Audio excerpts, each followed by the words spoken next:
নমস্কাৰ, মোৰ নাম ৰিংকু তালুকদাৰ। আজি এজন ব্যক্তিৰ বিষয়ে ক'ম। তেওঁৰ নাম তাৰছেম মিট্টাল। তেওঁ গুৱাহাটী কমাৰ্চ কলেজৰ ষ্টুডেণ্ট আছিলে। তেওঁ ইভেণ্ট মেনেজমেণ্ট তেনেকুৱা কামবোৰ কৰে। তেওঁ মানে আমাৰ অসমৰ হিয়াৰ আমঠু জুবিনদাৰ তেওঁ ইভেণ্ট মেনেজমেণ্ট কৰিবলৈ বিচাৰি আছিল। সেই সময়ত জুবিনদাক মানে কৈ আছিল আৰু সুধি আছিলে যে আপোনাৰ মই অনুষ্ঠানবোৰ মেনেজ কৰিব বিচাৰোঁ, আপোনাৰ লগত মই কাম কৰিব বিচাৰোঁ। তেনেকৈ তাৰছেম মিট্টালে জুবিনদাক কৈ আছিলে।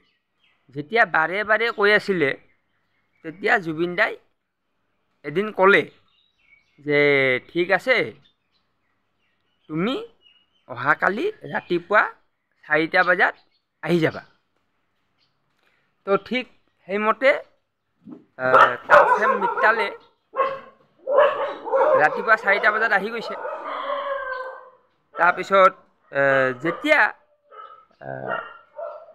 দুজন মানুহৰ মাজত কাম আৰম্ভ হয় তেতিয়া মানে এগ্ৰিমেণ্ট চাইন আপ হয়, মানে চুক্তিবদ্ধ হয় আৰু।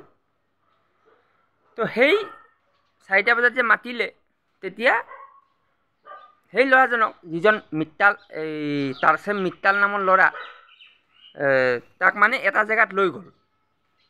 জেগাটো আছিলে আপোনাৰ শ্মশান। সেই শ্মশানত যেতিয়া গৈ পালে তেতিয়া মানে তাৰছেম মিট্টালে জুবিনদাক ক'লে যে ইয়াত আমাৰ কি কাম।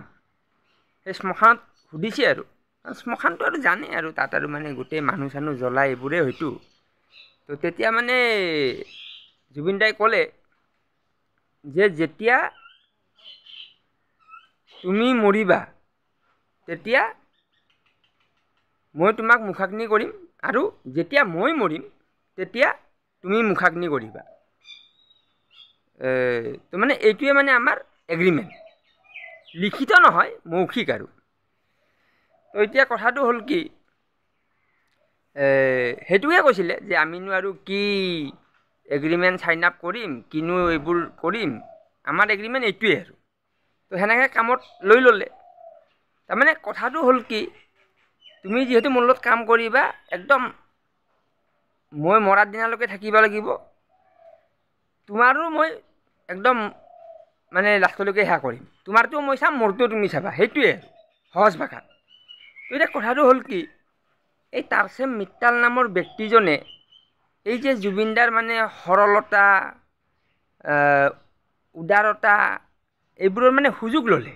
সুযোগটো কি ল'লে, তেওঁ গোটেই মেনেজমেণ্টটো কৰে, জুবিনদাৰ মেনেজমেণ্টটো কৰে।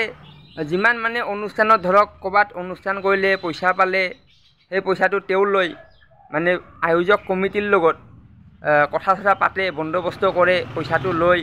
আৰু সেই পইচাটো লৈ কিনে তোমাৰ যিবোৰ মানে খৰচবোৰ কৰে, খৰচবোৰ কৰি যিখিনি পইচা বাচি যায় সেইখিনি মানে তেওঁৰ লগত ৰাখে।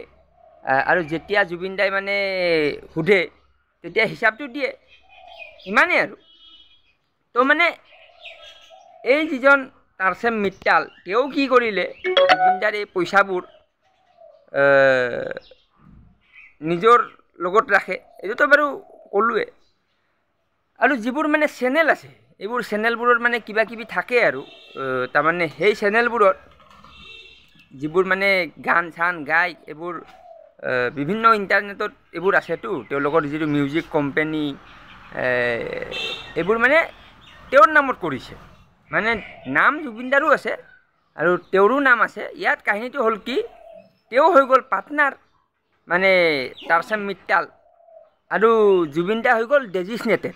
ডেজিগনেটেড মানে ইমান পাৱাৰ নাই, আৰু পাৰ্টনাৰটোৰ পাৱাৰটো বেছি আছে, যিটো আপোনাৰ কৰ্পৰেট ল বুলি কয়। কৰ্পৰেট ল মতে পাৰ্টনাৰজন হ'ল মালিক আৰু ডেজিগনেটৰজন হ'ল কৰ্মচাৰী, মানে ল মতে, একৰ্ডিং টু ল। আৰু আমাৰ হেৰি মতে, আমি দেখা মতে বা চবে জানা মতে, চবেই জানা মতে হ'ল কি জুবিন দা মালিক, তাৰচেম মিত্তাল কৰ্মচাৰী। আৰু এইটো চবেই জানে জুবিন দাই মালিক। আৰু গানজন যোনে গাব সেইটো তেওঁহে মেইন। মেনেজাৰটো কি? তেওঁ মেনেজ কৰে। তাৰচেম মিত্তালৰ জেগাত বেলেগ এজন হ'লেও মেনেজ কৰিব। তো এতিয়া কথাটো হ'ল কি, এই তাৰচেম মিত্তালে পিছলৈ সি মানে মুম্বাইৰ আৰ্টিষ্টবোৰক লগ পালে, যেনে অৰিজিত সিং, ডাঙৰ ডাঙৰ ছিংগাৰবোৰ। এই ছিংগাৰবোৰক লগ পালে। লগ পাই কিনে তেওঁলোকৰ তাতে তেওঁ মাথা মাৰিলে, স্ক'প পাই গ'ল। তেতিয়া কি কৰিলে, তেওঁ মানে তেওঁলোকৰ তাত যাব বিচাৰিলে আৰু জুবিন দাক এজন মানুহ দি থৈ গ'ল। মানে তেওঁৰ ল'ৰা আৰু তেওঁৰ পচন্দৰ ল'ৰা, মানে তেওঁৰ চাবি দিয়া পুতলা জুবিন দাক দি থৈ গ'ল। জুবিন দাক ক'লে যে মই এতিয়া মুম্বাই যাম, মুম্বাইত কাম কৰিম, তাত মই ডাঙৰ ডাঙৰ ছিংগাৰ পাইছোঁ, তেওঁলোকৰ মেনেজ কৰিম। তো আপোনাক চাবলৈ মই সিদ্ধাৰ্থ শৰ্মা নামৰ ল'ৰা এজন দি আছোঁ, বহুত ভাল ল'ৰা, মোৰ ভাইটি হয়, এনেকুৱা আৰু। তো দি গ'ল। এতিয়া চাওক, এই যিজন তাৰচেম মিত্তাল, তেওঁ এক প্ৰকাৰ চাবলৈ গ'লে জুবিন দাৰ চাবিটো তাৰচেম মিত্তালৰ হাতত আছে। যিজন সিদ্ধাৰ্থ শৰ্মা, তেওঁৰ চাবিটো তাৰচেম মিত্তালৰ হাতত আছে। তাৰমানে Tarsem Mittal can control Zubeen Garg, Tarsem Mittal can control Siddharth Sharma, and he can control Garima Saikia Garg also. এই যে মাজতে ৰিচেণ্টলি যিটো গৰিমা বৌৰ মানে যিটো ভিডিঅ' মানে ভাইৰেল হ'ল, ভিডিঅ'ত যিখিনি কথা কৈছিলে সেই কথাখিনি তাৰচেম মিত্তালৰ কথা আছিলে। তাৰচেম মিত্তালৰ কথাখিনি গৰিমা বৌ মানে ট্ৰান্সলেট কৰিছে, মানে ভাটৌ চৰাইৰ দৰে কৈ দিছে। তো এইজন হ'ল তাৰচেম মিত্তাল। তো এইবোৰ কথা মানে আমি চৰ্চা কৰাই নাছিলোঁ, এতিয়া কথাবোৰ মানে আহি আছে। তো এইবোৰ জীৱিত কালত চৰ্চা হ'ব লাগিছিল।